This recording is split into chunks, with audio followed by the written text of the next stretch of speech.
Hello and welcome to my channel. Here are tips on how to use your time well. Using your time well can help you to be more productive, achieve your goals, and feel more balanced and fulfilled.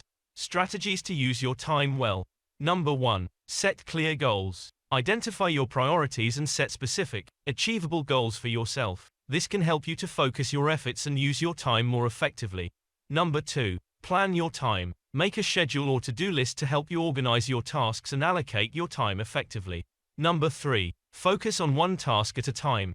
Avoid multitasking, as it can be less efficient and lead to more mistakes. Instead, focus on one task at a time until it is completed. Number 4. Take breaks. Make sure to take breaks to rest and recharge. This can help you to stay focused and avoid burnout. Number 5. Eliminate distractions. Avoid distractions like social media or unnecessary emails that can waste your time. Number 6. Say no. It is okay to say no to tasks or commitments that do not align with your priorities or that would require too much of your time. Using your time well requires effort and discipline, and it is important to be patient and consistent in your efforts. By setting clear goals, planning your time, and eliminating distractions, you can use your time more effectively and achieve your goals. Thank you for watching. Please like the video and subscribe to my channel for more useful videos.